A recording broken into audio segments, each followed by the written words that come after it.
भारत में परिवहन के क्षेत्र में एक बड़ा बदलाव आने वाला है। बहुप्रतीक्षित मुंबई अहमदाबाद बुलेट ट्रेन परियोजना ने एक महत्वपूर्ण चरण पार कर लिया है। जापान ने उन शिंकानसेन हाई स्पीड ट्रेनों का परीक्षण शुरू कर दिया है, जो भारत में अंतर शहर यात्रा को नए सिरे से परिभाषित करेंगी। देश की पहली बुलेट ट्रेन के सपने को साकार करने की दिशा में यह एक ठोस कदम है। 508 किलोमीटर लंबे Mumbai Ahmedabad high speed rail corridor का पूरा रूट मैप अब सार्वजनिक कर दिया गया है, जिसमें कुल 12 स्टेशन शामिल हैं। ये स्टेशन महाराष्ट्र और गुजरात के विभिन्न हिस्सों को जोड़ते हैं। महाराष्ट्र से शुरुआत करते हुए पहला स्टेशन मुंबई का बांद्रा कुर्ला कॉम्प्लेक्स होगा, जो शहर के मध्य में स्थित है। डोंबिवली ईस्ट के पास एक और स्टेशन प्रस्तावित है, जिससे उपनगरीय यात्रियों को तेज संपर्क मिलेगा। पालघर जिले के विरार और बोईसर में भी स्टेशन होंगे, जिससे उत्तरी मुंबई के बाहरी इलाकों को सुविधा मिलेगी। इसके बाद रेल लाइन गुजरात में प्रवेश करेगी, जहां पहला स्टेशन वापी होगा। इसके बाद नवसारी जिले का बिलीमोरा स्टेशन है, जो स्थानीय पर्यटन को बढ़ावा दे सकता है। फिर ट्रेन सूरत पहुंचेगी, जो एक प्रमुख आर्थिक केंद्र है और भारत के सबसे तेजी से बढ़ते शहरों में से एक है।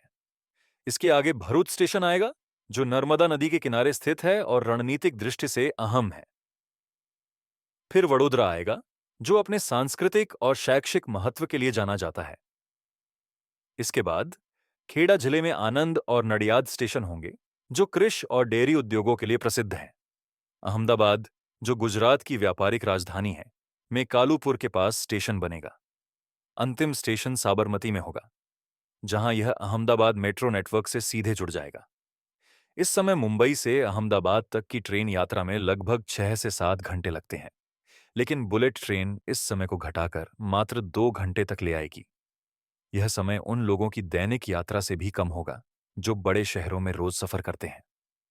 यह परिवर्तन केवल गति का नहीं, बल्कि भारत को जापान और यूरोप जैसे देशों की श्रेणी में लाने का एक प्रयास है, जहां हाई स्पीड ट्रेनें लंबे समय से सफलतापूर्वक चलाई जा रही हैं। यह परियोजना केवल तेजी तक सीमित नहीं है, बल्कि यात्रियों को आरामदायक और बेहतर अनुभव भी प्रदान करने के लिए डिजाइन की गई है।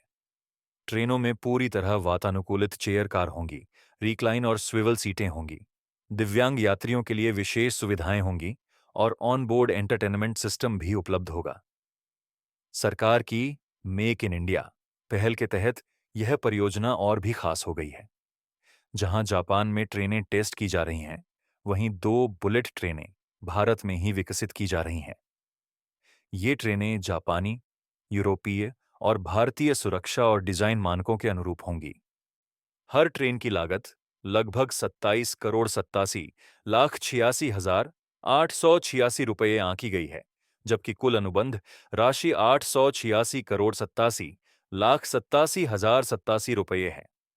इस राशि में डिजाइन, निर्माण, परीक्षण और भविष्य के हाई स्पीड कॉरिडोर के लिए बुनियादी ढांचे का विकास शामिल है। निर्माण कार्य तेजी से चल रहा है। इस कॉरिडोर का पहला 50 किलोमीटर लंबा हिस्सा वर्ष 2026 तक चालू होने की उम्मीद है। यह शुरुआती खंड न केवल मुंबई अहमदाबाद मार्ग के लिए एक पायलट के रूप में काम करेगा, बल्कि पूरे देश में हाई स्पीड रेल नेटवर्क की नींव भी रखेगा। यह परियोजना केवल तेज ट्रैवल नहीं, बल्कि एक बेहतर सार्वजनिक परिवहन प्रणाली की ओर भारत का एक बड़ा कदम है। जैसे जैसे आधारभूत संरचना का विकास होगा, यह नेटवर्क और क्षेत्रों को जोड़ेगा और भारत में यात्रा के नए मानक स्थापित करेगा।